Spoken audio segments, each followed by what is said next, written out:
Donc on va voir effectivement concrètement ce qui a pu être produit dans le cadre de ce programme Life Habitat Calanque. Et je le disais tout à l'heure avec la présentation des enjeux de tout ce programme. Donc Sabine Labatte, qui coordonne le programme Life Habitat Calanque à l'Agence régionale de la biodiversité et de l'environnement, va nous faire cette présentation. Et ensuite, nous aurons la chance, et merci vraiment à tous les partenaires d'être venus pour témoigner de tout le travail qu'ils ont fait, chacun dans leur cadre de responsabilité et souvent avec des dépassements d'objectifs. Est-ce que Sabine, le micro marche?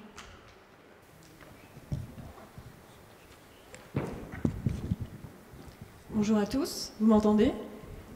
Oui, j'ai l'impression. Alors, pour introduire ces 2 journées de colloque, effectivement, je vais vous présenter très globalement le projet. Vous le savez tous, donc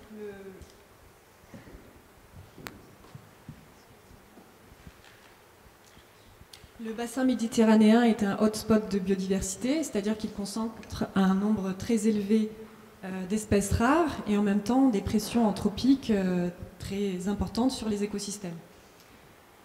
Et c'est bien ces pressions-là que l'on retrouve sur le site qui est l'objet en fait du projet Life Habitat Calanque, avec des pressions anthropiques qui amènent à une perte et une dégradation des habitats naturels, des pressions anthropiques d'autant plus prégnantes que nous sommes dans un parc périurbain avec une forte accessibilité, une forte attractivité. Voilà. Donc ce site, on l'a dit, donc, se situe sur un site Natura 2000 à l'intérieur du parc national des Calanques. Alors ces pressions, plus en détail, et on le verra tout au long du colloque, ce sont des pressions liées à l'urbanisation, à une certaine divagation de certains usagers sur le parc, amenant à du piétinement de certaines espèces végétales. C'est aussi, on l'a dit, la propagation d'espèces végétales exotiques envahissantes qui concurrencent les espèces locales protégées. C'est au début du projet et au montage du projet un certain manque de connaissances scientifiques sur la gestion optimale de ces habitats particuliers.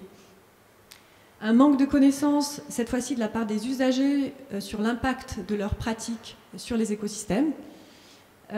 Et également la question des embruns pollués, qui est un sujet qui est traité dans le contrat de baie piloté conjointement par la métropole Aix-Marseille-Provence et la ville de Marseille.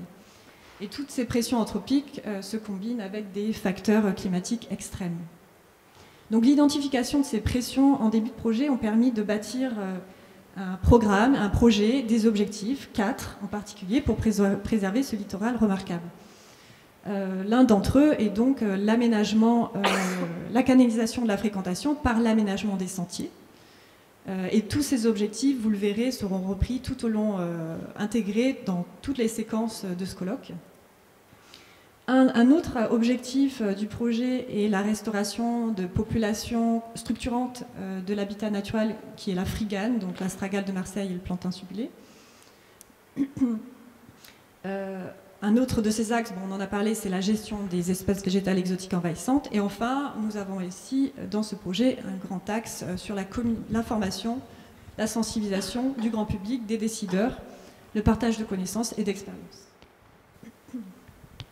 Alors, pour revenir sur le projet, sur quelques chiffres sur le projet, donc on l'a dit, la présidente l'a dit, c'est un projet sur 5 ans et demi. Le budget s'est élevé à 3,8 millions d'euros, apporté à 60% par la Commission européenne. Et c'est un projet qui s'intègre dans le sous-programme LIFE, Nature et Biodiversité, qui en particulier vise la restauration, la préservation des habitats naturels et la protection des espèces sur les sites Natura 2000.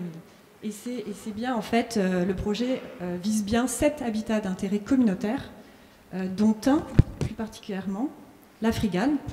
Donc vous la voyez sur la frise ici projetée.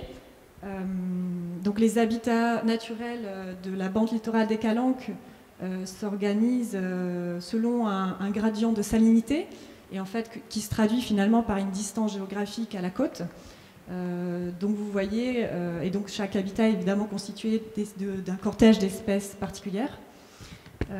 Donc proche de la mer, on va avoir plutôt les rochers aluminium, et ensuite, schématiquement, la frigane, dont on vous parlera évidemment tout au long de ce colloque, qui est l'habitat phare du projet Habitat Calanque, et dont nous avons une responsabilité de conservation. C'est un projet qui concerne 92 hectares du parc national des Calanques, sur un territoire d'action, celui-là et le parc national des Calanques reviendra plus précisément sur le territoire d'action, mais vous voyez qu'il y a des sites sur la bande littorale du massif des Calanques, mais aussi des sites insulaires. Les 4 grands objectifs que j'ai évoqués se sont déclinés en 24 actions. Donc la présidente en a parlé, ce sont des actions de conservation, de restauration, de gestion, de suivi scientifique, d'évaluation, de sensibilisation, de communication et enfin de coopération. Et tout ceci a été mis en œuvre opérationnellement dans le cadre d'un partenariat, en effet, avec 2 cofinanceurs, l'ADREAL, la région Sud, et 7 bénéficiaires associés. Et pour ma part, alors je vais redire un mot sur l'agence et son rôle dans le projet. En fait, l'agence, puisque un de ses champs d'intervention est l'animation des réseaux d'acteurs et le développement des projets européens et internationaux, le projet LIFE s'inscrit bien dans ce champ d'intervention-là. En fait, l'ARB a pris en charge la coordination générale du projet, le pilotage des axes administratifs, financiers et techniques pour le compte de tous les partenaires. L'ARB a été aussi en charge de toutes les actions de communication et de coopération. Et enfin, elle est toujours l'interlocutrice principale de la Commission européenne, en particulier sur tous les aspects de rapportage. Voilà, merci. Merci beaucoup Sabine. Je crois qu'on peut l'applaudir aussi.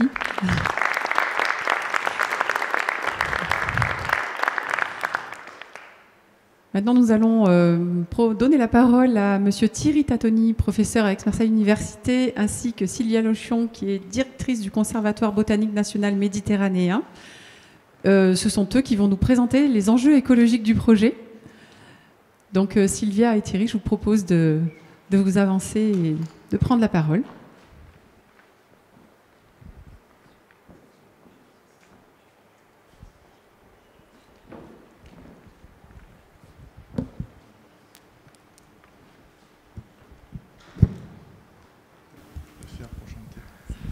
Bonjour à tous.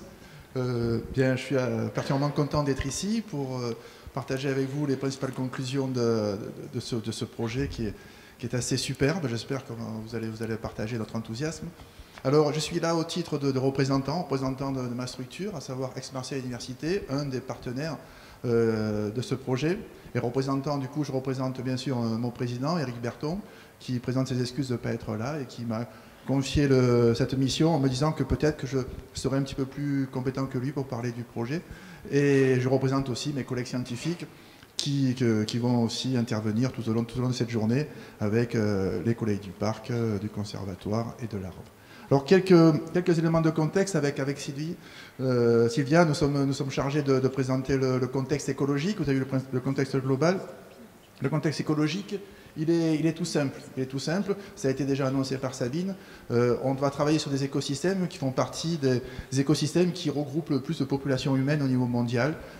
Exprès, on a mis 60% de la population mondiale qui sont sur les écosystèmes qui font partie les plus remarquables. Les plus remarquables parce qu'on en parlera tout au long de ces 2 jours.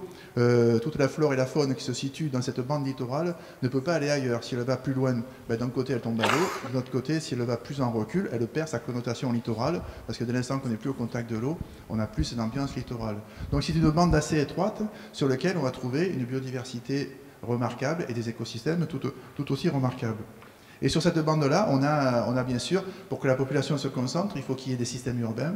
Et ici, on a une ville qui fait partie certes des plus belles villes du monde, voire la plus belle ville du monde, mais qui fonctionne aussi comme une ville, comme un système urbain, c'est-à-dire avec tous les désagréments que cela peut occasionner par rapport aux écosystèmes qui sont à l'endroit même de la ville ou qui sont sur la périphérie, parce que comme toutes les villes, notamment les villes du pourtour méditerranéen, s'inscrivent dans une dynamique de croissance. Et si on remonte sur quelques siècles en arrière, on se rend compte que Marseille aussi fait partie de ces villes avec une croissance assez importante.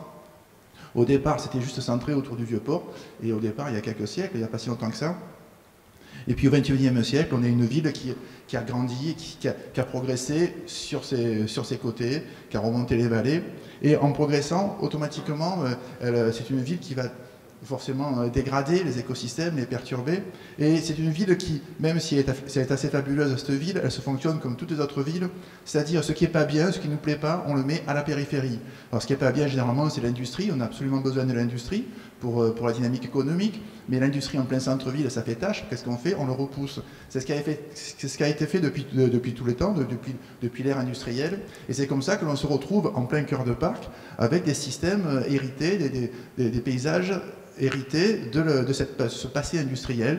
Et c'est comme ça que, par exemple, au niveau de l'Escalette, on a ces restes de fonderies, d'usines qui visaient à faire du plomb. Et on a tout un lot comme ça d'usines assez violentes par rapport à l'environnement, dont on hérite. Et on hérite, donc il faut que l'on gère ça. Et nous, en tant qu'humains responsables, on hérite de ça, mais la nature, les écosystèmes, la biodiversité héritent aussi et doit gérer ce passé. Et c'est ce qu'on verra tout au long de ces 2 jours, comment ces écosystèmes remarquables arrivent à s'en sortir et comment on peut envisager de les aider à s'en sortir avec cet héritage un peu lourd. Et parmi les choses aussi, on va dire les atavismes classiques des systèmes urbains et ailleurs, c'est-à-dire ce qu'on n'a pas envie de voir, ce qui nous gêne, on le jette à la mer. Alors si on n'a pas de mer, on le jette à la rivière, mais de toute façon, tout ce qui se jetait dans les rivières, ça on se retrouve à la mer. Donc à l'arrivée, qu'est-ce que ça passe? C'est le littoral qui prend sur la tête toutes les saletés générées par les activités humaines. Alors bien entendu, on essaye de les gérer au mieux. Depuis le début du XXIe siècle, on a mis en place des obligations en matière de gestion de ces eaux usées, par exemple. Mais nous, il a fallu attendre en 2012 pour avoir une station d'épuration digne de ce nom. Mais encore une fois, on le sait tous, ça reste encore un petit peu compliqué dans la mesure où, lorsqu'il y a des gros épisodes orageux, on n'a pas encore un système d'évacuation au niveau du pluvial et au niveau des égouts qui font qu'on a une préservation totale du littoral et de la qualité de l'eau. Ceci dit, il est important de noter que depuis 2012, depuis la nouvelle génération de stations d'épuration, on a des progrès qui sont remarquables. La situation de la qualité de l'eau sur le littoral marseillais n'a rien à voir avec ce qu'on avait avant 2012, même si c'est pas encore suffisant. Il est important de noter cette amélioration 2012 qui correspond avec la création du parc national. Et cette création de parc national est importante parce que le slogan majeur d'un parc national, ça s'appelle la nature, c'est la nature en partage. Et cette nature en partage, il ne s'agit surtout pas de revenir sur les fondements même d'un parc national. Ceci dit, il faut voir qu'est-ce qu'on en fait dans ce système métropolitain. Sabine l'a soulevé, on est dans un parc périurbain. Ce qui veut dire que c'est génial, on va avoir des tas de moyens apportés par cette métropole, mais ça veut dire aussi qu'on va avoir des tas de nuisances. Des nuisances parce que tout un chacun, on a envie d'aller profiter de ce parc. Même si ça se fait dans les meilleures intentions, ou du moins pas dans les intentions les plus mauvaises, forcément, cette fréquentation génère du piétinement, génère des désagréments parce qu'il y a une certaine forme d'incivilité, mais ça progresse et on peut espérer que ça progresse. Mais c'est vrai que maintenant, on est dans une situation où il faut partager ce territoire, et ce territoire qui, encore une fois, n'est pas n'importe quel territoire. On est sur le littoral. Le littoral, c'est un territoire qui est riche et fragile, et parmi les littoraux, il y a des littoraux encore plus particuliers que d'autres, comme le littoral auquel on a affaire, aux portes de Marseille, le territoire avec ces fameux habitats des friganes. Et pour entrer après dans le détail un petit peu plus écologique, floristique de ces territoires, je passe la parole volontiers à Sylvia. Merci beaucoup Thierry. Donc bonjour à tous. Moi aussi je suis très contente d'être parmi vous pour le rendu de toutes ces actions qu'on a fait pour ce programme Life Habitat Calanque. Je me souviens qu'il y a un peu plus de 6 ans, on a mis longtemps à monter ce programme et ça a été une très très lourde tâche. Donc Sandrine pourra aussi en témoigner parce que c'était surtout elle qui était, on va dire, aux manettes. Et donc quand on a vu qu'on était retenu pour ce programme Life Habitat Calanque, ça a été vraiment la très grande joie. Et donc dommage que Lidvine n'ait pas pu être parmi nous aujourd'hui, puisque Sandrine, Lidvine et donc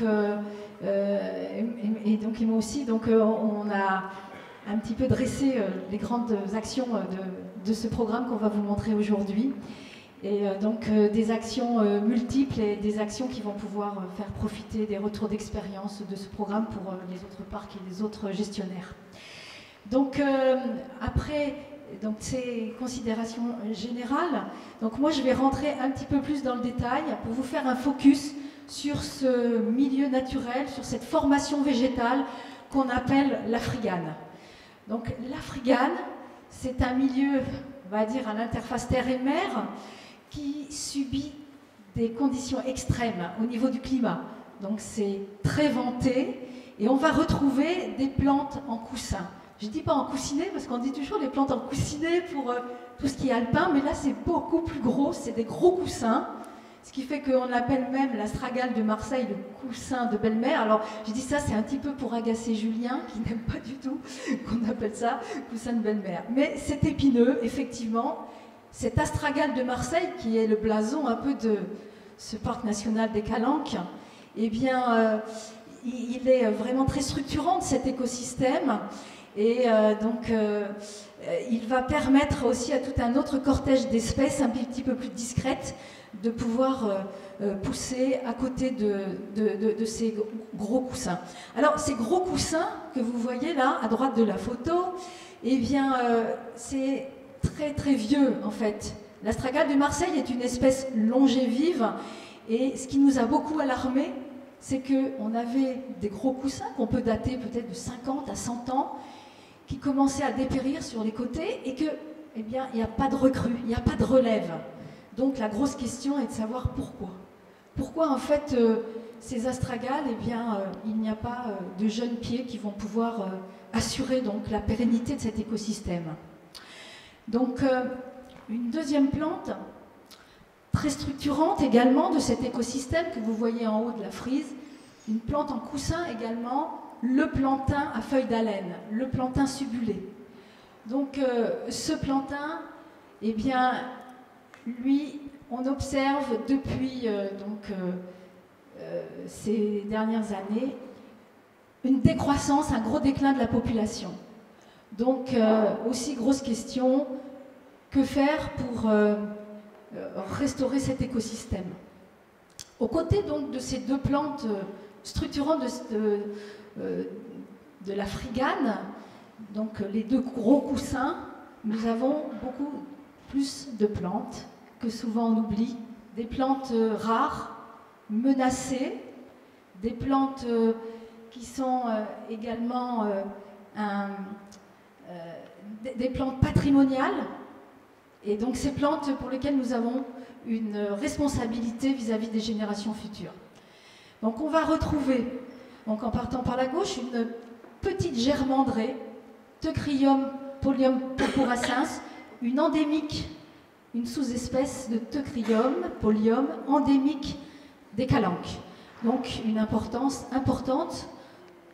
Je me reprends. Donc une plante qu'il est très important de sauvegarder. Une petite silène prostrée, Silène sédoides, une félipanche, donc proche des orobanches, qui parasite la camphorée, qui est elle aussi très remarquable dans cet écosystème.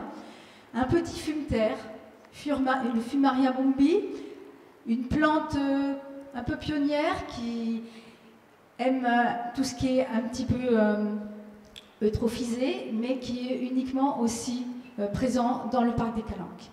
Et puis la dernière plante qui est aussi une plante emblématique, une timélée, la timélée ici tarton rare, dont on s'interroge aussi sur sa reproduction puisqu'on trouve très très peu de semences. Donc toutes ces plantes en fait structurent cet écosystème de l'Afrigane. Et nous avons une forte responsabilité quand on voit que notre plante fétiche, ces gros coussins d'astragale, eh bien, c'est dans le parc des Calanques qu'on va retrouver 90% des effectifs de la population mondiale. Il faudra ensuite aller loin pour retrouver donc, cet astragale de Marseille, quelques piéocapsiciers, et puis ensuite la Catalogne et le Portugal. Donc on a vraiment des plantes pour lesquelles nous avons une grande responsabilité pour la suite. Mais cet écosystème est très fragile puisque nous sommes à l'interface aussi avec le milieu urbain.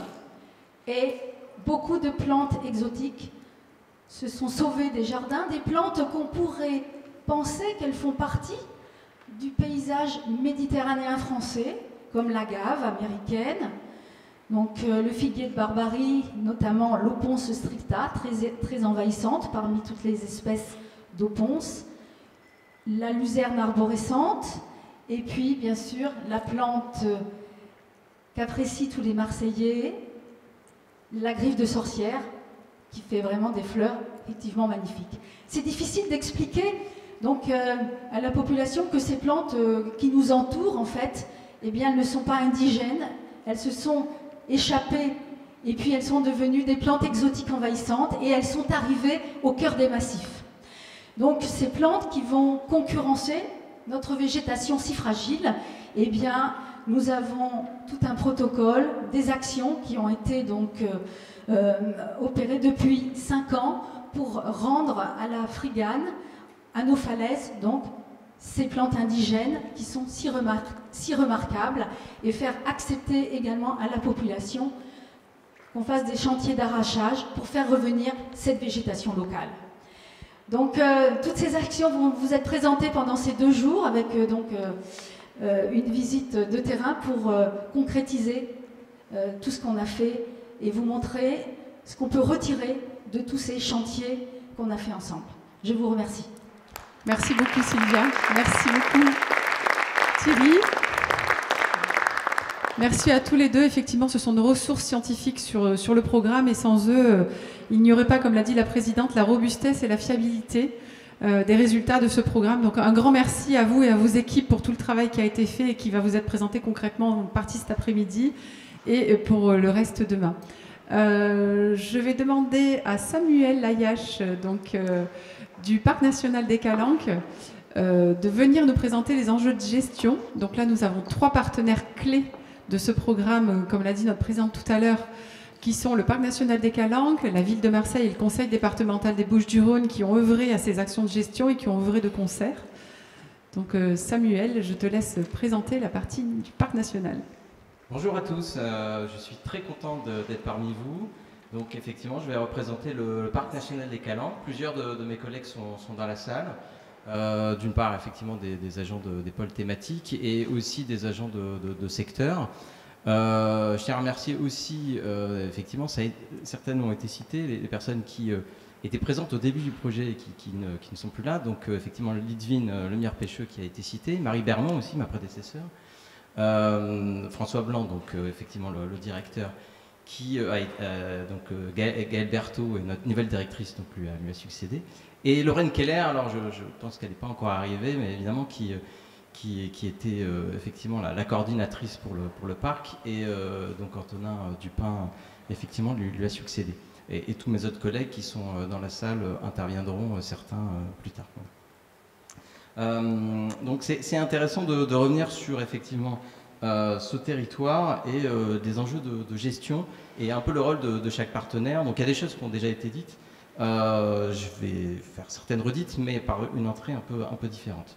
D'une part, le territoire du parc, de ce projet qui va vous être présenté en fait pendant ces 2 jours, est intégralement donc en cœur du Parc national des Calanques. Il est aussi, ça a été dit, donc, sur un site Natura 2000 intitulé donc, Calanques et îles Marseillaises, Cap Canaille et massif du Grand Connet. Et donc pour effectivement reprendre le pointeur, est-ce qu'on le voit ? Du coup, le Calanques et îles Marseillaises, effectivement, c'est ce qui est plutôt central et à l'ouest, sur le domaine dit des Calanques, avec les îles qu'on voit. Cap Canaille, effectivement, c'est là où il y a marqué La Ciotat. Et le Grand Connet, c'est ce qui part vers l'est, qui ne fait pas partie du cœur de Parc National, mais pour lequel, effectivement, le Parc National des Calanques est aussi animateur Natura 2000. Le Parc National des Calanques a été créé donc, le 18 avril 2012. Donc, effectivement, comme ça a été dit, il fête cette année ses 10 ans. Alors, il va y avoir pas mal de 10. Hein. On est aussi le 10e parc national de France, le 11e, donc plus récent, donc, du parc national de Forêt. Et donc ce parc, donc 10e parc qui a 10 ans, il a une des raisons de sa création, c'est aussi le fait que la loi de 2006 a permis en fait une refonte un peu des parcs nationaux avec un mode de gouvernance différent. Et c'est intéressant de le rappeler parce que effectivement c'est un outil fort de gestion, on va l'évoquer, mais qui s'inscrit dans le territoire avec une gouvernance, une concertation assez forte. C'est notre souhait, c'est le fonctionnement de mes collègues depuis le début, et c'est important de le redire. Alors le territoire, effectivement, c'est sûr. Là on voit 4 communes, donc 3 en cœur, donc Marseille à l'ouest, Cassis et La Ciotat, et la Pennes-sur-Yvonne a une partie de son territoire en aire d'adhésion, dans le département des Bouches-du-Rhône, en région Provence-Alpes-Côte d'Azur. Donc comme ça a été dit, eh bien, c'est un territoire de hotspot de biodiversité, donc je le redis, c'est-à-dire qu'on a à la fois des enjeux extrêmement importants, de la biodiversité rare, remarquable ou d'ailleurs commune, on peut dire, mais en tout cas une concentration de biodiversité assez forte, et en même temps une pression anthropique considérable. Donc c'est effectivement le premier parc national périurbain d'Europe, à la fois aussi donc terrestre et marin, avec aussi un côté insulaire, avec donc un tissu urbain de 1,5 million d'habitants, avec la région aussi qui voit une croissance démographique. Donc une biodiversité à protéger et des pressions anthropiques très fortes. C'est vraiment ce qui caractérise le parc national des Calanques.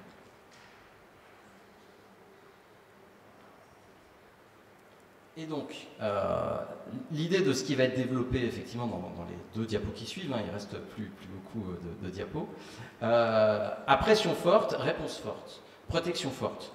Et donc, on a effectivement dans cette hiérarchie des normes, voilà, c'est simplifié, mais effectivement il y a un petit peu de texte, avec ce qui est effectivement le plus fort en termes de normes en haut et effectivement le plus faible en bas.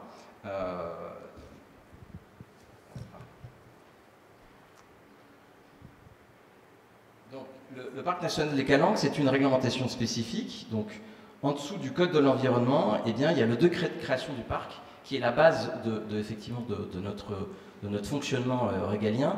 Il faut rappeler qu'un statut de parc national, c'est le deuxième plus fort statut de protection selon effectivement les niveaux de protection de l'IUCN. Donc c'est un niveau de protection assez fort, même très très fort, pour répondre aux pressions. Nous avons effectivement le décret de création pour protéger donc les patrimoines naturels, culturels et paysagers, et après toute une série de déclinaisons, notamment ce qu'on appelle les marqueurs qui vont guider l'action, qui vont décliner en fait ce décret de création. Alors, il y a effectivement ce sujet, effectivement, décret, donc juste en dessous du code, et le parc national des Calanques, c'est aussi, et c'est ce que je vais développer effectivement dans les quelques secondes et minutes qui viennent aussi sur la diapo d'après, un outil de projet. C'est un espace de projet avec notamment la charte qui définit le projet de territoire, le caractère, les vocations, les modalités d'application de la réglementation en cœur. Donc il y a un aspect effectivement fort, un décret, et aussi une charte partenariale avec l'ensemble des partenaires qui sont là, notamment aujourd'hui, pour effectivement décliner les objectifs jusqu'en 2027. La charte, effectivement, va jusqu'en 2027, et nous commençons d'ailleurs dès à présent un bilan et la préparation en fait d'une nouvelle charte. On commence effectivement dès à présent. Donc, le parc national, c'est un établissement public à caractère administratif, donc qui dépend du ministère en charge du développement durable. Et donc là, je vais aborder effectivement les éléments de gestion de façon concertée. Donc le parc, c'est aussi, même s'il y a le statut de parc national, un territoire avec beaucoup de propriétaires différents. À la fois des propriétaires publics qui vont s'exprimer d'ailleurs tout au long de ces 2 jours, et aussi des propriétaires privés. Donc vous avez les territoires les limites du parc national, Et quand vous n'avez pas de couleur, c'est que ce sont des propriétaires privés. Et vous avez parmi, effectivement, les propriétaires publics, notamment le Conservatoire du littoral, qui est effectivement un partenaire extrêmement fort pour nous, parce que nous avons aussi un rôle de gestion particulier pour le Conservatoire du littoral, mais aussi donc, le département des Bouches-du-Rhône, les communes, donc la ville de Marseille en bleu vers l'ouest, et puis également les communes de Cassis et de La Ciotat. Bien sûr, en vert, l'Office national des forêts, en orange, donc le camp militaire de Carpiane, plus d'autres effectivement propriétés comme effectivement EDF en violet.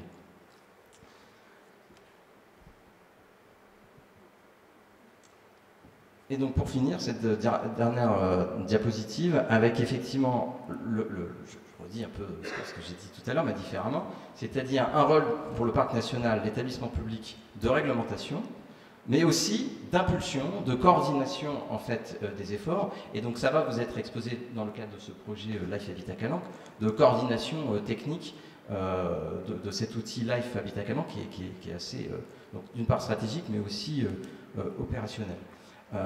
Avec effectivement le fait que c'est une réponse coordonnée aux enjeux de gestion, avec les thématiques qui ont déjà été évoquées et puis qui vont être détaillées tout au long de ces 2 jours, avec le fait que sur les actions d'investissement lourd en tant que maître d'ouvrage, on est aussi instructeur de projet, mais on est aussi maître d'ouvrage de projet, donc au Parc national des Calanques. On a un rôle tout particulier aussi de gestion pour les terrains du Conservatoire du littoral, et donc c'est ce positionnement un peu différent, donc un rôle beaucoup plus fort donc, sur les terrains du Conservatoire du littoral, mais ce rôle de coordination à l'échelle du parc avec cet outil de protection fort. Voilà, je ne vais pas être plus long, je vais laisser du coup les autres partenaires justement techniques, le département des Bouches-du-Rhône, je crois, et la ville de Marseille s'expriment. Tout à fait, Samuel. Merci beaucoup pour ton intervention. Merci beaucoup au parc et ses équipes qui se sont vraiment mobilisées sur ce programme, cela a été dit. Et donc, je vais accueillir le département des Bouches-du-Rhône, Gwenola Michel, sur le volet gestion également, qui a fait un travail de longue haleine. Mais Gwenola va nous en parler beaucoup mieux que moi.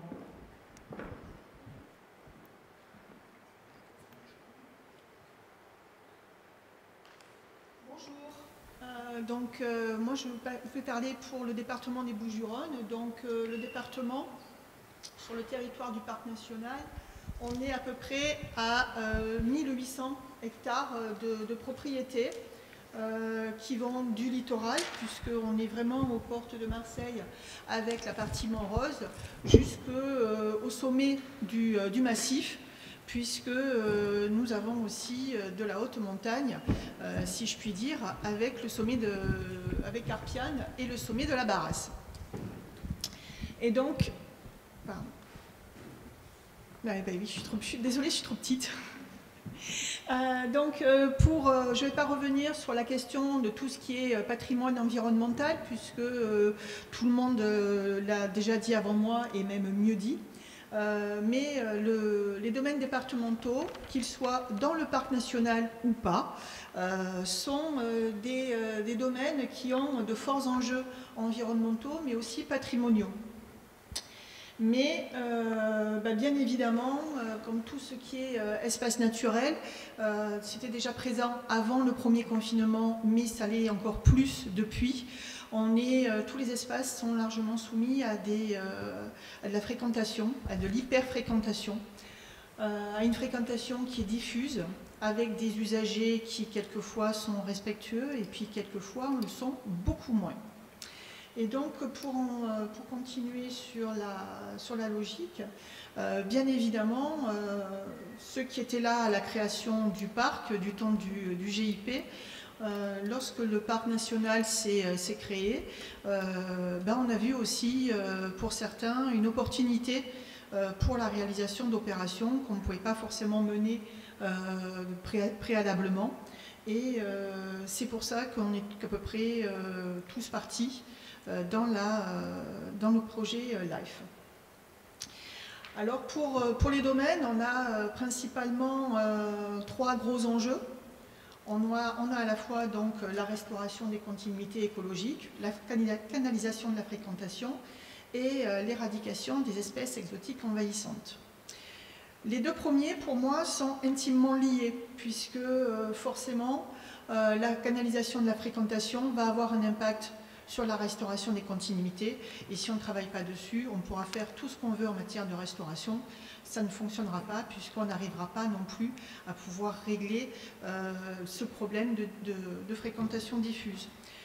C'est un élément qui est quand même assez compliqué, puisque là, principalement, on doit faire face à des habitudes qui sont marquées de la part de 3 millions de visiteurs par an, si je me souviens bien, en matière de fréquentation. Donc 3 millions de visiteurs par an, 70% sont des usagers locaux, et pour certains, c'est effectivement leur jardin. Et donc ils ont un peu du mal à comprendre que ce jardin, même si c'est ce qui les a attirés, puisque c'est un parc national, donc ils étaient contents de venir sans avoir de riverains, mais ça a aussi ses contraintes, puisqu'on ne peut pas y faire ce qu'on veut. Donc forcément, en matière de canalisation et de restauration, ça a son importance. Et d'ailleurs, pour la partie patrimoniale, j'ai oublié, c'est un truc qui me revenait. Un des logos et un des slogans du programme, c'est Calanque Life. Et en fait, pour la plupart de ces usagers, surtout les plus anciens, qui ont des cabanons dans les calanques, pour eux, c'est ça la Calanque Life. Et eux, ils partent aussi du principe qu'ils sont là depuis plus longtemps que nous, et qui donc, ils ont une légitimité à faire ce qu'ils ont envie. Peu importe si ça correspond ou pas à la conservation des habitats. Ils sont là depuis avant. Oui, vous êtes propriétaire, et alors? Oui, vous êtes le parc, et alors? C'est pas grave, on était là avant. Et je dis ça en plaisantant, puisque dans la partie éradication des espèces exotiques envahissantes, principalement, certains de ces spots d'exotiques envahissantes viennent de chez eux, puisque pour tous ceux qui sont partis de Calolong pour aller jusqu'à la calanque de Marseille-Vert, par le littoral, vous avez une vue magnifique, et vous êtes accueillis à l'entrée du parc national, à l'entrée du domaine, au niveau du panneau, par un magnifique jardin d'exotiques envahissantes qui a été créé par la voisine, et ça part de là. Donc c'est aussi, pour les enjeux de communication, le naturoscope sera là tout à l'heure. Pour cette partie communication et sensibilisation, éducation, c'est aussi ce travail qu'il y a à faire avec les usagers locaux, puisque ce sont les premiers, les premières personnes qui vont être nos relais sur place. Voilà. En matière d'éradication des espèces exotiques envahissantes, les équipes ont eu fort à faire. C'est un travail où il faut venir une fois, 2 fois, 3 fois. Il faut y aller avec les gants. Il faut y aller de tout son corps presque pour arracher les agaves. Et par contre, si le projet a pu nous apporter quelque chose, c'est pouvoir aussi, et c'est ce qu'on verra tout à l'heure, de pouvoir travailler et de pouvoir discuter et profiter des expériences des uns et des autres. Voilà. Merci Gwenola. Quelques illustrations. Photos, donc vous avez effectivement les cabanons qui vont sur le secteur de Marseille-Vert, avec des agaves qui sont dans le jardin, et quelques photos sur les projets qui ont été menés, avec la restauration des escaliers à l'entrée de Calolong, au début du domaine, et un magnifique usager qui est en train royalement de sauter le muret qui permettait de canaliser la fréquentation, puisqu'il avait l'habitude de passer par le chemin d'en bas, muret ou pas, il continue. Voilà. Merci beaucoup Gwenola. Ces actions seront détaillées demain. Merci. Et là aussi, merci à toute l'équipe du conseil départemental qui a été vraiment très très présente dans ce projet. Également la ville de Marseille, donc j'ai évoqué la présence des élus tout à l'heure. Et donc nous avons le plaisir de recevoir monsieur Hervé Monchon qui est venu pour témoigner de la ville de Marseille et de l'implication de la ville de Marseille. Et donc, Monsieur Manchon, tout au long du programme, a été un lien, puisqu'il a fait vraiment, il a facilité les choses dans l'accessibilité des sites ou des lieux, et donc je lui laisse la parole. Bonjour toutes et tous. Donc, je suis l'adjoint pour le maire de Marseille sur les questions de biodiversité marine, les questions insulaires et littorales, et partenaire heureux du Life Habitat Calanque, où s'investissent les agents des services milieux naturels et de la direction de la mer. Je vais pas revenir sur tout ce qui a été dit, je veux juste faire une petite parenthèse en disant qu'il n'y a certainement pas d'activité de l'homme qui soit sans incidence sur son milieu naturel, à part peut-être la méditation et encore. Et donc, on imaginait mal qu'une collectivité seule ou qu'un organisme seul s'occupe de traiter cette question et de remettre quelques éléments en place pour les générations futures sur la question de l'hyperfréquentation, sur la question de l'érosion par fréquentation, sur les espèces végétales exotiques envahissantes, et sur un ensemble de points qui touchent à la modification de ce littoral, non pas par une évolution, on va dire, naturelle des choses, mais bien par l'activité de l'homme. Et donc face à ces agents multiples, il était tout naturel d'avoir des réponses partenariales, copartagées, transversales et coordonnées. Et c'est exactement ce que nous apporte le LIFE, et on l'en remercie. Voilà. Merci beaucoup, Monsieur Manchon. Encore merci pour votre accompagnement tout au long de ce projet. Ça a été vraiment une présence clé. Et concrètement, c'est Catherine Stenou, donc de la ville de Marseille, qui, au niveau technique, a coordonné les actions de la ville. Et donc, je vais lui laisser la parole pour qu'elle nous présente les enjeux, là aussi, de gestion auxquels elle a largement contribué, et la ville de Marseille tout entière. Bonjour à tous, merci encore d'être avec nous tous ensemble pour fêter cette fin de session. Donc le projet Life Habitat Calanque, c'est une démarche méthodologique qui conditionne l'efficacité de l'action publique et territoriale avec, on en a déjà parlé, des enjeux de territoire, des enjeux de conservation d'espèces, d'habitats, et ce sont des objectifs qui ont été formulés, et ce sont des actions qu'il a fallu mener à bien. Et c'est de la mobilisation de tous les acteurs locaux et de la ville de Marseille en particulier, dont je vais vous parler maintenant, puisque le projet Life Habitat Calanque, c'est du lourd, avec la direction des transports qui a vraiment, qui s'est investie tout au long de ce projet, pour prêter des engins, pour nous aider à évacuer des espèces végétales exotiques envahissantes, pour trouver aussi des solutions techniques quand on en avait besoin, puisque notamment il y a eu des chantiers qui posaient problème, je pense à l'hôpital Caroline. Bref, ça a été vraiment l'occasion rêvée de travailler ensemble sur cet aspect-là. Donc merci à eux. C'est également le projet Life Habitat Calanque, on l'a vécu à mer et en terre, sur terre. Donc sur terre, c'est la coordination technique, financière et logistique, administrative du projet. C'est également le transbahutage des astragales de Callelongue à des endroits un peu difficiles d'accès, donc on l'a fait par bateau, que ce soit à la Mounine, au Quéron, voilà, ou à la Calanque de Marseille-Vert. Donc là aussi, ça a été précieux. Donc merci à la patrouille maritime municipale qui également surveille les astragales de près, fait de la pédagogie sur les terrains et annonce aux visiteurs la présence de ces espèces qu'il faut absolument protéger. Et donc merci à eux, franchement, patrouille maritime municipale qui sont aussi les anges gardiens de l'Astragalus tragacantha, soit on l'a baptisé gentiment l'opération Agathe. Donc le projet Life Habitat Calanque, c'est aussi du végétal, et là je remercie la direction des parcs et jardins qui s'est donné corps et âme et c'est un challenge à relever avec AMU et CBN Med et les autres scientifiques pour faire de cet astragal quelque chose de vivant qui tienne le choc. Donc près de 4532 pieds d'astragal ont été plantés.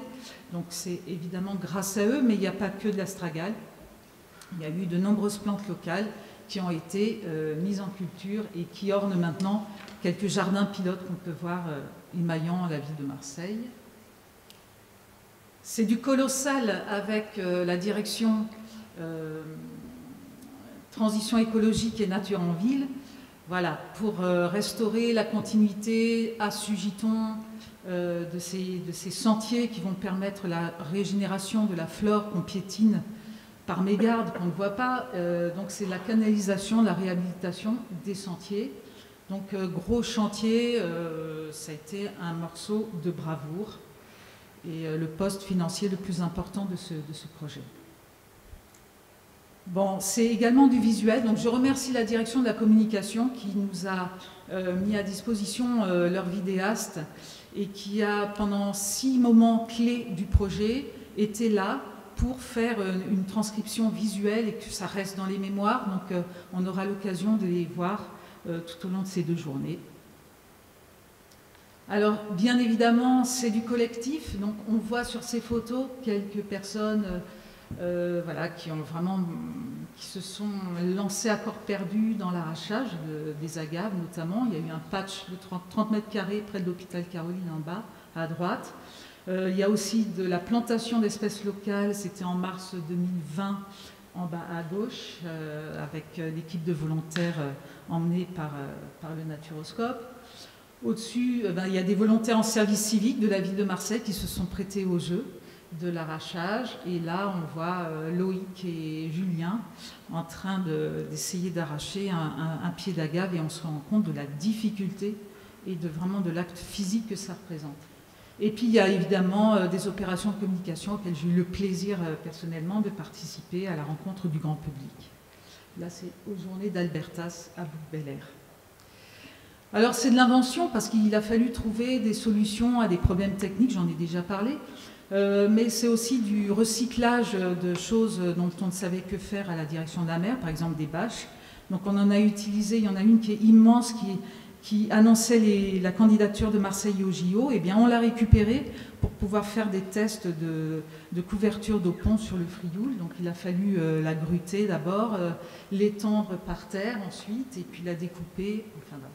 Après, il y a eu le Carpobrotus, qui est un animal qu'on a tout droit récupéré de l'École supérieure des beaux-arts de Marseille, qui nous a prêté cette structure monumentale et dans laquelle le public est venu piquer quelques pieds de Carpobrotus qu'on avait encore à la pépinière de Marseille, quelques agaves pour en faire une sorte de monstre pour vraiment marquer les esprits et montrer voilà, les espèces végétales exotiques envahissantes.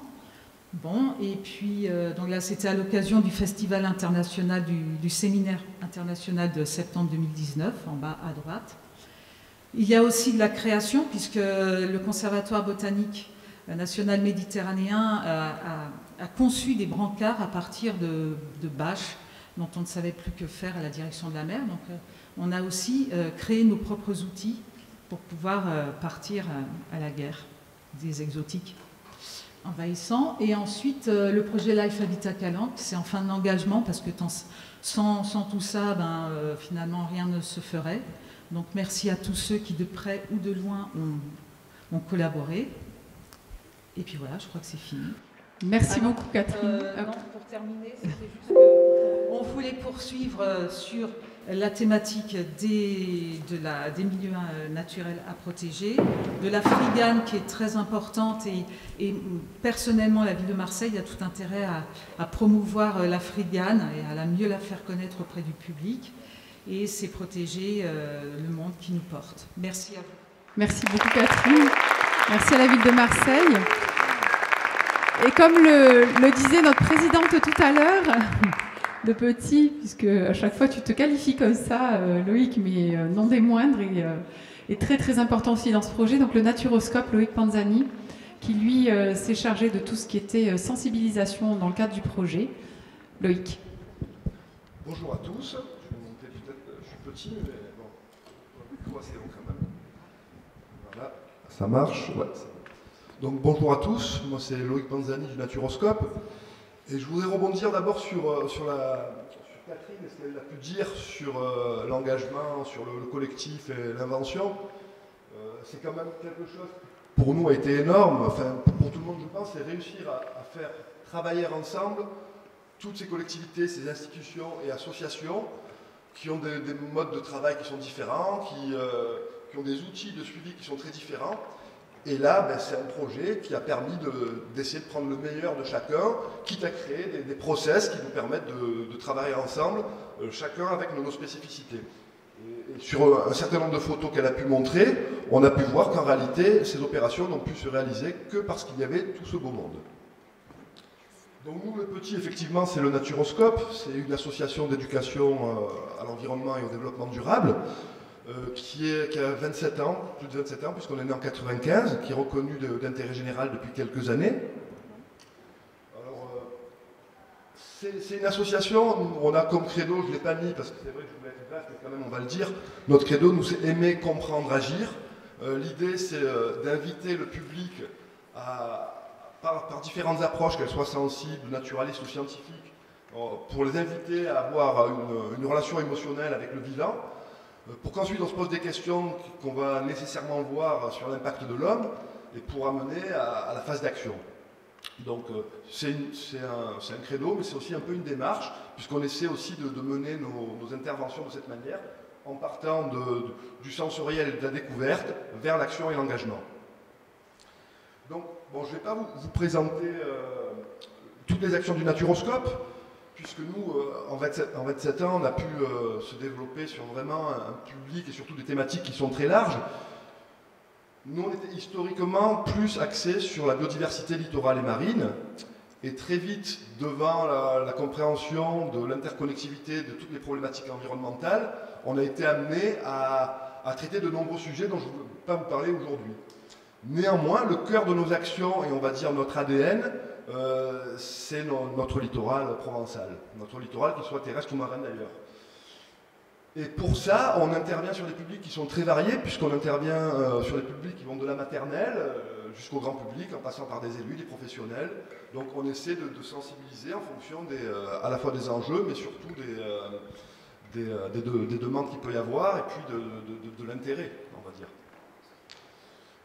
Nos actions, alors, je ne vais pas détailler toutes les actions du Naturoscope, mais juste parler de celles qui nous ont amenés à ce beau projet. C'est que nous, quand même, on travaille essentiellement sur la découverte des écosystèmes littoraux, via des conventions qu'on a avec nos partenaires, la ville de Marseille, le département des Bouches-du-Rhône, la région sud, le parc national des Calanques, avec cette volonté de promouvoir la découverte de l'environnement pour tous, à tous les âges de la vie, de manière à, voilà, pour rejoindre ce que je disais tout à l'heure, pour les amener à se questionner et à mettre en place des actions et de l'engagement. Et par toutes ces actions qu'on mène depuis 27 ans, on est amené à amener ce public prioritairement sur ces fameux habitats littoraux. Et donc on a des sites de prédilection que sont Port-Pin, Port-Mioul, le Mont-Rose, le Frioul.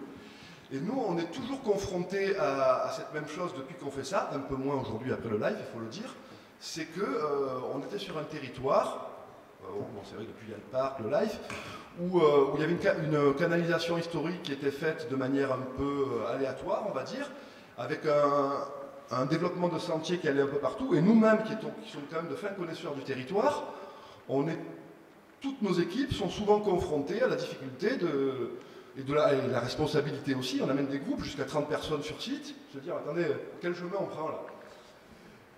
Et donc du coup, pour nous, intégrer ce projet LIFE, c'était une évidence. On a été ravis d'être sollicités et c'est un honneur pour nous de participer avec tous ces gestionnaires scientifiques et pour intégrer nos actions en totale cohérence avec ce qui se fait en termes de gestion du territoire. Voilà, donc c'est ce que je disais, la particularité des habitats sur lesquels on amène nos publics, c'est qu'ils sont fragiles et surtout... ce qu'on s'aperçoit, c'est que quand on va au bord de mer, en fait, qu'est-ce qui se passe? Nos habitats littoraux, ils ne sont pas très hauts, c'est pas la jungle. Et du coup, quand on arrive au bord de mer, on a le regard qui porte sur l'horizon, qui porte sur les îles, qui porte sur la mer, et qui ne va pas regarder ce qui se passe sous les pieds. Et donc nous, vraiment, un des objectifs, c'est un des objectifs qu'on a pendant ces sorties, ça va être de réorienter le regard. Bien sûr, on va quand même favoriser ces séquences où on va regarder l'horizon, bien évidemment, mais ça va être d'apprendre aussi à regarder sous ses pieds ces petits buissons épineux, tout secs, que beaucoup ignorent. Voilà donc, grosso modo. Alors, sur les enjeux, là on les a résumés, mais enfin on pourrait en dire plus. C'est ce que je venais de dire, rendre attractif des espèces et des milieux d'apparence anodine. C'est vrai qu'on n'est pas servi par la... On va dire que ce n'est pas des habitats très sexy en termes de visibilité, c'est pas un panda, quoi. Donc en termes de protection, c'est plus dur à faire accepter. Ensuite, on parlait tout à l'heure de l'appropriation des riverains et surtout de l'identification des espèces envahissantes comme étant constitutives des paysages des Calanques.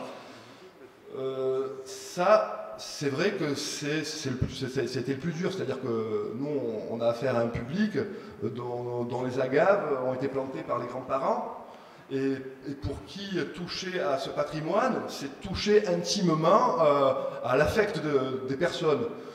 Donc on avait cet enjeu, c'était d'essayer de travailler sur la perception et de les amener à comprendre que c'est quelque chose de plus complexe. Certes, ce sont des plantes qui ont des fonctionnalités, hein, qu'elles soient barrières, qu'elles soient esthétiques, enfin, il y en a plein d'autres, mais qu'on a des écosystèmes ici qui ont aussi d'autres fonctionnalités et qui sont surtout des écosystèmes qui sont très rares et qui sont menacés, c'est ce qu'on vient de dire depuis tout à l'heure. Donc vraiment, amener un changement de perception, j'ai envie de dire aussi, on aurait pu dire amener un changement de perception, ou plutôt de la co-perception, parce que peut-être que nous aussi on devrait, c'est ce qu'on a essayé de faire parfois, s'inspirer des perceptions, on n'a pas la vérité absolue. Hein. Donc c'est bien aussi de prendre en compte la perception des autres usagers. L'idée aussi, c'était que ce public puisse s'approprier le projet, tout d'abord en connaissant ce qu'on fait, pourquoi on le fait. Et donc pour ça, on a essayé d'avoir une communication positive, une communication engageante qui vise à ce que le public soit partie prenante de ce qu'on met en place. On va voir que ça n'a pas toujours été facile et que certainement il y a d'autres choses à faire. Une autre difficulté, un autre enjeu, ça a été de correspondre aux attentes des différents publics vers lesquels on avait décidé d'aller, puisqu'on a identifié des cibles, des professionnels, des riverains, les scolaires, le grand public, et évidemment le niveau de perception du public est différent en fonction de sa spécificité, et donc l'approche qu'on devait avoir pour aller vers ce public devait être différente. Et donc du coup, qu'est-ce qu'on a fait? On a dû concevoir des outils qui allaient être adaptés à la fois au public, mais aussi aux modalités de l'interface. C'est-à-dire, est-ce que ça allait être un stand, est-ce que ça allait être un public captif, est-ce que c'était des professionnels? Et donc on a créé tout un tas d'outils. Je dis « on » parce que là on a mis le naturoscope sur les enjeux de sensibilisation. En réalité quand même il faut rappeler que ces enjeux de sensibilisation, ils sont tellement importants qu'ils ont été portés par tous les partenaires du projet et qui sont partie intégrante de chacune des actions. Voilà, donc créer ces outils. Et enfin, un enjeu que j'ai rajouté, celui-là, il n'était pas issu de notre brief créa, parce qu'il faut savoir qu'au préalable, on s'est un peu chignolé, on a un peu réfléchi tous ensemble à comment on allait toucher par rapport aux différents enjeux. J'en ai rajouté un qui avait été évoqué, mais qui me paraissait important. C'était, on s'aperçoit que souvent, il y a une déconnexion entre les usagers, les gestionnaires et les scientifiques. Le grand public ne sait pas forcément ce que font les scientifiques et les gestionnaires. Et de l'autre côté, on a des gestionnaires et des scientifiques qui ont envie d'aller vers le public et de montrer pourquoi ils font ça, ce qu'ils font, pourquoi ils le font et comment ils le font. Et donc il y avait aussi cet enjeu sur les actions de sensibilisation, c'est de créer du lien entre les acteurs du territoire et ceux qui le gèrent. Voilà, je crois avoir fini. Juste quand même un point, tout à l'heure, on voit quand même que je disais qu'on s'est lancé dans un vaste programme. Aujourd'hui, le projet LIFE se termine, on est sur l'après-LIFE, et on s'aperçoit qu'il y a tout un tas d'actions de gestion qui vont continuer, et qui sont nécessaires, puisqu'on s'aperçoit qu'on a fait ce qu'on avait dit qu'on allait faire, mais il y a encore plein de choses à faire. Là, on a aussi réfléchi aux actions de sensibilisation, et j'invite vraiment tout le monde à réfléchir à un gros projet d'envergure sur les actions de sensibilisation, puisqu'on sait que c'est, je ne vais pas dire le nerf de la guerre, parce qu'on n'a dit pas de vocabulaire guerrier. On est vraiment sur un sujet qui est important, c'est que on a encore du boulot pour faire accepter tout ce qu'on fait, pour faire comprendre tout ce qu'on fait, et pour réfléchir avec les riverains, les usagers, à cette notion qui sont plus complexes que ce qu'il n'y paraît. On n'a pas la vérité absolue, les riverains n'ont pas la vérité absolue non plus, et donc il faut arriver à avoir un langage commun et des actions communes. C'est ce qu'on a un peu fait, mais je pense qu'il faut continuer encore à aller au-delà. Merci. Merci beaucoup Loïc, merci. Dans cette communauté qui a été évoquée depuis toutes ces présentations, il y a des personnes enfin des institutions et des personnes d'ailleurs que vous n'avez pas vues, mais qui néanmoins ont été soutiens, et ces partenaires soutiens au dépôt du projet sont indispensables. Il y a deux institutions qui nous font l'honneur d'être présentes. Donc je pense au Conservatoire du Littoral qui a été vraiment tout au long du projet présent et qui a facilité les choses. Donc François Fouchier nous fait l'immense honneur d'être là. Merci beaucoup François. Et puis la métropole Aix-Marseille-Provence qui elle aussi a facilité les choses pour les campagnes. On en parlera demain, je dis rien, je laisse la surprise pour demain. Mais voilà, la métropole a été vraiment là. Je voudrais à nouveau, parce qu'on a passé la parole... non, pardon, pas à nouveau. En fait, deux choses. Je voudrais dire deux choses. Les élus, on ne les voit pas souvent. Là, ils sont là. Je voudrais vraiment les remercier d'être là, que ce soit ma présidente, donc Anne-Claudius Petit, Monsieur Manchot, Madame Juste, parce que c'est vrai que tout au long du projet, ils ont été des facilitateurs, et quand on était coincé sur certains points, ils ont été présents. Donc ça, il faut vraiment souligner ce rôle des élus, que chacun a su et pu mobiliser, et ils ont vraiment joué le jeu. Donc aujourd'hui, malheureusement, il n'y en a que 3 qui ont pu être disponibles, mais je vous remercie vraiment d'être présents. Et également des partenaires soutiens techniques et financiers qui sont aussi présents aujourd'hui, qui sont la région Provence-Alpes-Côte d'Azur et le ministère représenté par la Direction régionale de l'environnement, de l'aménagement et du logement. Donc Espoir Bouvier, je vais te donner le micro pour la région parce que toi aussi au niveau technique tu as toujours été présent, également Hélène Souan, sans qui ce projet n'aurait vraiment pas pu se dérouler. Merci Sandrine.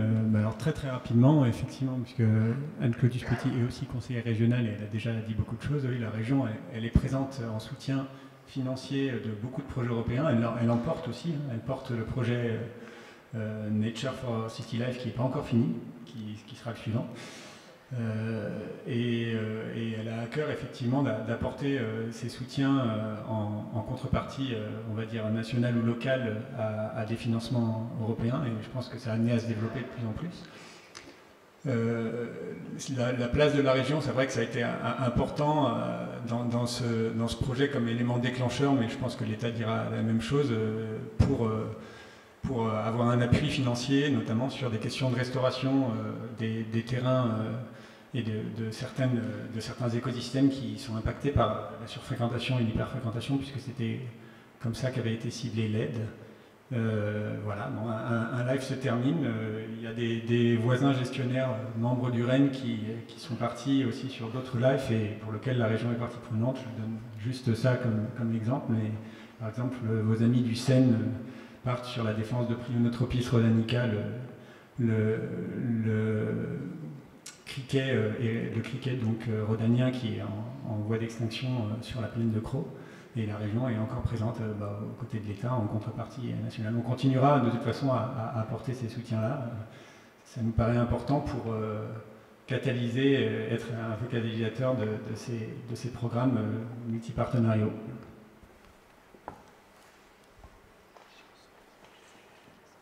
Bonjour à toutes et à tous, donc Hélène Souan de la Direction régionale de l'environnement, de l'aménagement et du logement. Moi je voulais dire qu'on est effectivement extrêmement content que ce colloque de clôture puisse se tenir sur ces 2 jours, même si on est toujours un peu triste de voir un beau projet se terminer. Le Life Habitat Calanque qui nous tient particulièrement à cœur à 3 titres au moins. D'abord parce que ça a été un des leviers qui a aidé le jeune parc national des Calanques à se déployer et à se déployer de manière partenariale. Ensuite, parce que c'est un projet qui traite vraiment des enjeux qui sont majeurs sur ce territoire, mais aussi à beaucoup d'autres endroits de la région. Et donc, toutes les avancées que ça permet en matière de connaissances, en matière de techniques de gestion, en matière de sensibilisation, c'est quelque chose qui est, en tout cas c'est ce qu'on appelle de nos voeux, voué à se répliquer le plus possible et à inspirer d'autres partenaires, et je pense en particulier à notre réseau des gestionnaires d'espaces naturels qui est un excellent outil de partage de ce type d'avancée.